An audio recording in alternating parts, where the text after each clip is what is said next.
Welcome to N95 news channel. ప్రస్తుతం మనం Nalgonda municipal commissioner గారి దగ్గరికి రావడం జరిగింది. ప్రస్తుతం నల్గొండ పట్టణంలో ఎటువంటి డెవలప్మెంట్ కార్యక్రమాలు జరుగుతున్నాయి, ప్రగతి ప్రణాళికలో భాగంగా నల్గొండలో ఇప్పటివరకు ఎటువంటి పనులు జరగడం జరిగింది. ప్రస్తుతం కమిషనర్ గారిని అడిగి తెలుస్తుంది.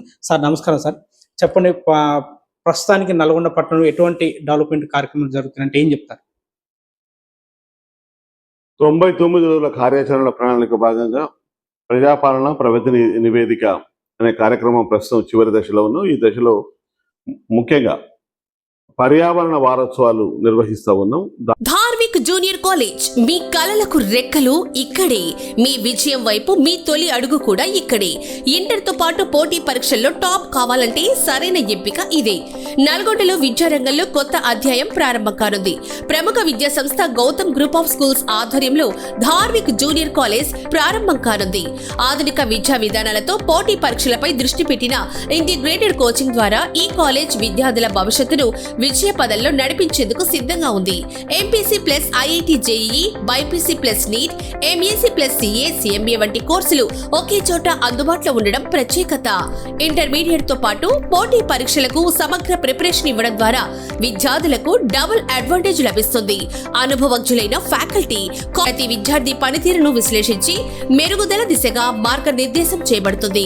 ప్రత్యేకతలు: డిజిటల్ క్లాస్ రూమ్స్, పూర్తి ఏసీ క్యాంపస్, ప్రశాంతమైన చదువు వాతావరణం, హాస్టల్ సౌకర్యం వంటి ఆధునిక సదుపాయాలు అందుబాటులో కలవు.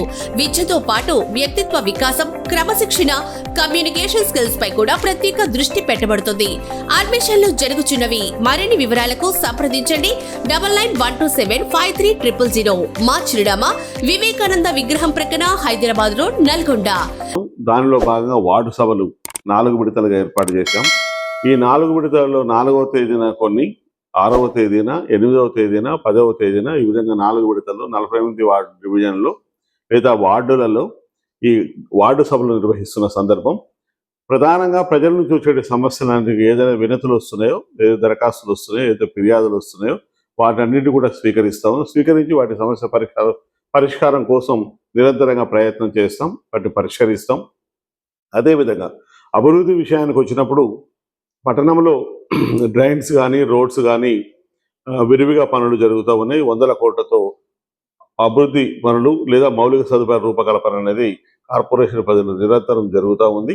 అవి పూర్తి చేయడంతో పాటు భవిష్యత్తులో కేంద్ర నిధులతోటి, రాష్ట్ర నిధులతోటి, అదేవిధంగా మా యొక్క మున్సిపల్ ఫండ్, జనరల్ ఫండ్ తోటి కూడా పట్టణంలో ఉన్నటువంటి అన్ని వార్డులలో, అన్ని కాలనీలలో కూడా రోడ్లు కానీ, డ్రైన్స్ కానీ నిర్మాణం చేయడం, ప్రజలకు సౌకర్యవంతమైనటువంటి మెరుగైన రోడ్డు వ్యవస్థను కానీ లేదా డ్రైన్ వ్యవస్థను కానీ, అదేవిధంగా వాటర్ పైప్ లైన్ ద్వారా నీటి సరఫరా నిరంతరంగా జరిగే ప్రక్రియ అంతా కూడా కొనసాగిస్తున్నాం. ముఖ్యంగా ఎక్కడైనా సరే మాకున్న టైం లైన్ ప్రకారం ఫిర్యాదులు వస్తే, లైట్ సమస్య వస్తే 24 గంటల్లో పరిష్కారం చేయాలి.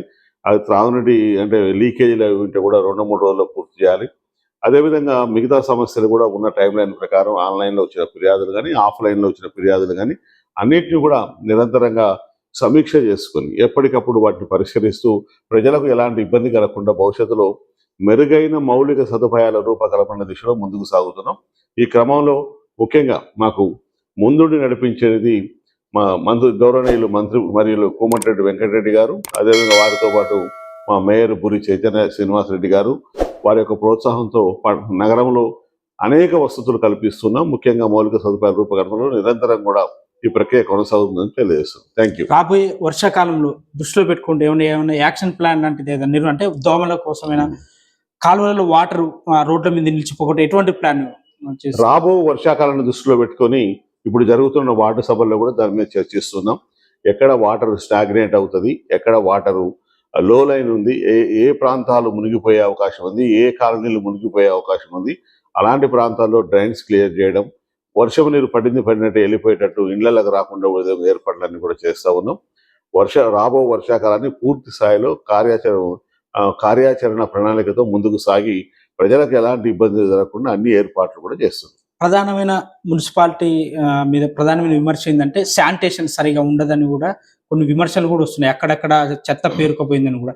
దీనిపై మీకు ఏమైనా ఫిర్యాదులు వచ్చినాయా? వాటిపై ఏమన్నా ప్లాన్ ఏమన్నా? యాక్చువల్గా దీనికి ప్రధానమైన కారణం ప్రజల్లో చైతన్యం లేకపోవడం.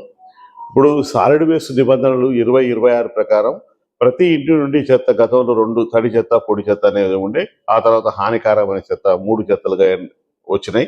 ఇప్పుడు 4 రకాల చెత్తలు, తడి చెత్త, పొడి చెత్త, తర్వాత శానిటరీ చెత్త, తర్వాత ప్రత్యేక సంరక్షణ చెత్త, ఇలా 4 భాగాలుగా, అంటే సింగిల్ యూజ్ ప్లాస్టిక్ కానీ తర్వాత అంటే పర్టికులర్ సింగిల్ యూజ్లో ఏమొస్తుంది, మన ప్లాస్టిక్ గ్లాసులు కానీ, టీ గ్లాసులు కానీ, ప్లేట్స్ కానీ, తర్వాత కవర్స్ కానీ, ఈ అన్నిటిని కూడా షాపులపై రైడ్స్ చేస్తూ ఉన్నాం. ఎక్కడ దొరికితే అక్కడ పెనాల్టీ వేయడం, ఆ దొరికినటువంటి సింగిల్ యూజ్ ప్లాస్టిక్ని సీజ్ చేయడం. అంటే ఈ దిశలో పర్యావరణాన్ని కాపాడే దిశలో అనునిత్యం ఏదైతే సింగిల్ యూజ్ వలన మనకు హానికరమైన పరిస్థితి ఉందో, వాతావరణానికి ఇబ్బంది కలిగే పరిస్థితి ఉందో, దాన్ని అధిగమించడానికి అవసరమైన అన్ని చర్యలు కూడా తీసుకొని, ముఖ్యంగా మీరన్నట్టుగా శానిటేషన్ ఏదైతే ఉందో మెరుగైన శానిటేషన్ కోసం యాక్షన్ ప్లాన్ తయారు చేసుకుని ముందుకు సాగుతున్నాం. భవిష్యత్తులో మీరన్న పరిస్థితులు ఉండకుండా నగరాన్ని పరిశుభ్రంగా ఉంచడానికి అన్ని చర్యలు కూడా తీసుకుంటాం. అంటే ప్రధానంగా షాపుల పన్ను వసూలు విషయంలో ఏదైతే షాపుల దగ్గర నుంచి మన ఏప్రిల్ వరకు మన ఫైనాన్స్ ఎంత అయింది సార్? మన మున్సిపాలిటీకి ఎంత వచ్చింది ఆదాయం? మున్సిపాలిటీకి ఏదైతే మనకున్నటువంటి డిమాండ్ ఉందో, డిమాండ్ ప్రకారం సుమారుగా మేము 64% కలెక్ట్ చేసాం. మొన్న ఈ స్పెషల్ 5% రిబేట్లో కూడా 9 కోట్ల రూపాయలు వసూలు చేసినాం. ఇవన్నీ కూడా నిరంతరంగా కొనసాగే ప్రక్రియ. ఇక్కడ కూడా కొన్ని సమస్యలు ఉన్నాయి. కొంతమందికి ఇప్పుడు ఆన్లైన్ లేకపోవడం, మెజూర్ విలేజ్లలో, తర్వాత ఇంకా కొన్ని సమస్యలు ఉన్నాయి. వీటిని కూడా అధిగమించడానికి టైం టు టైం ప్రభుత్వానికి కూడా ఆల్రెడీ లెటర్స్ రాసినాం.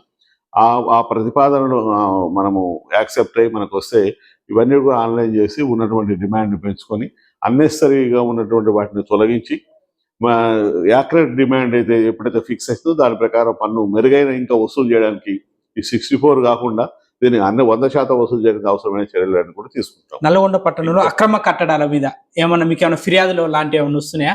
వీటిపై ఏం చెప్తారు? అక్రమ కట్టడాలు ప్రభుత్వ నిబంధనల మేరకు ఖచ్చితంగా చర్యలు తీసుకుంటాం.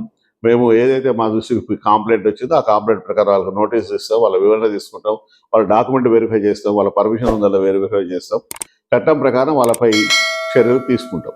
ఓకే, ఇది నల్గొండ మున్సిపల్ కమిషనర్ గారితో స్పెషల్ ఇంటర్వ్యూ. చూస్తూనే ఉండండి N95 ఛానల్.